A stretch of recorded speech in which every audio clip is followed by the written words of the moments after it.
இன்றைய இறைவார்த்தை திருத்தூதர் பணிகள் நூலில் இருந்து வாசகம்.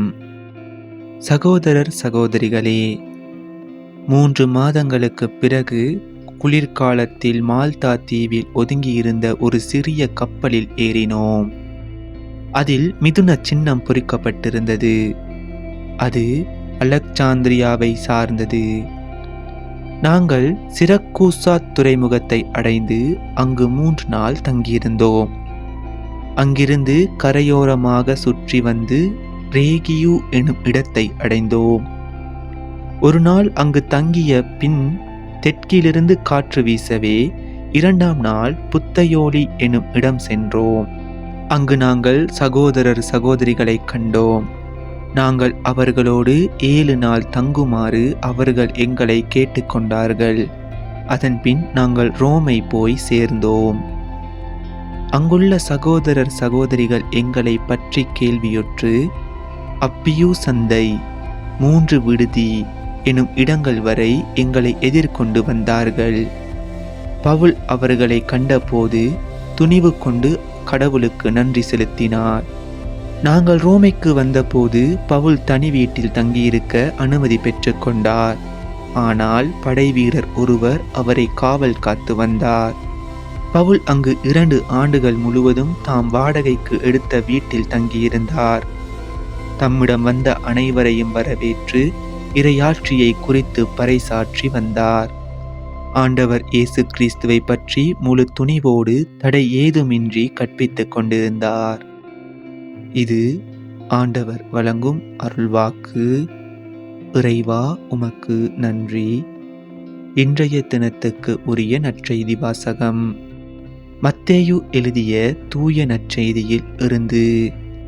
இயேசு 5000 பேருக்கு உணவளித்த பிறகு கூட்டத்தினரை அவ்விடத்திலிருந்து அனுப்பி கொண்டிருந்தார்.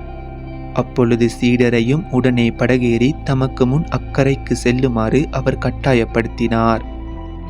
மக்களை அனுப்பிவிட்டு அவர் தனியே இறைவனிடம் வேண்டுவதற்காக ஒரு மலையின் மேல் ஏறினார். பொழுது சாய்ந்த பிறகும் அங்கே அவர் தனியே இருந்தார். அதற்குள் படகு கரையிலிருந்து நெடுந்தொலை சென்று விட்டது.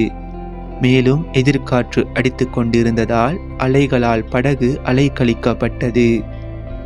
இரவின் 4ஆம் காவல் வேளையில் இயேசு அவர்களை நோக்கி கடல் மீது நடந்து வந்தார். அவர் கடல் மீது நடப்பதைக் கண்ட சீடர் கலங்கி ஐயோ பேய் என அச்சத்தினால் அலறினர். உடனே இயேசு அவர்களிடம் பேசினார். துணிவோடு இருங்கள், நான் தான், அஞ்சாதீர்கள் என்றார். பேதுரு அவருக்கு மறுமொழியாக, ஆண்டவரே, நீர்தாம் என்றால் நானும் கடல் மீது நடந்து உம்மிடம் வர ஆணையிடும் என்றார். அவர் வா என்றார். பேதுருவும் படகிலிருந்து இறங்கி இயேசுவை நோக்கி கடல் மீது நடந்து சென்றார். அப்பொழுது பெருங்காற்று வீசியதைக் கண்டு அஞ்சி அவர் மூழ்கும் போது, ஆண்டவரே, என்னை காப்பாற்றும் என்று கத்தினார். இயேசு உடனே தம் கையை நீட்டி அவரை பிடித்து, நம்பிக்கை குன்றியவனே, ஏன் ஐயம் கொண்டாய் என்றார். அவர்கள் படகில் ஏறியதும் காற்று அடங்கியது. படகில் இருந்தோர் இயேசுவை பணிந்து, உண்மையாகவே நீர் இறைமகன் என்றனர்.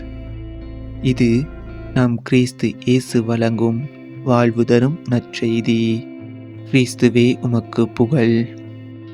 இன்றைய தினத்துக்கு உரிய சிந்தனை துளிகள். முடியாதென்று சிலந்தி ஒதுங்குவதில்லை. உயரத்துக்கு அஞ்சி பறவை பறக்காமல் இருப்பதில்லை. நம்பிக்கையின்மை தோல்வி பயத்தை தோற்றுவிக்கும். அது சோம்பலாக தட்டி கழிக்கும் தன்மையாக மாறிவிடும். இயேசு கடல் மீது நடந்த நிகழ்வு, பேதுரு கடல் மீது நடந்த நிகழ்வு, இவை இரண்டிலும் சீடர்களின் அச்ச உணர்வை, நம்பிக்கையற்ற தன்மையை காண்கிறோம். யூதர்களிடம் இருந்து கடல் பேய்களின் உறைவிடம் என்ற அச்சம் நம்பிக்கை சீடர்களிடமும் நிலைத்திருந்தது. அது உலக முடிவு வரை என்னாலும் உங்களோடிருப்பேன் என்ற இயேசுவின் வார்த்தையை விட மேலோங்கி இருந்ததால் ஐயோ பேய் என்று ஆண்டவரை கண்டே அஞ்சுகின்றனர்.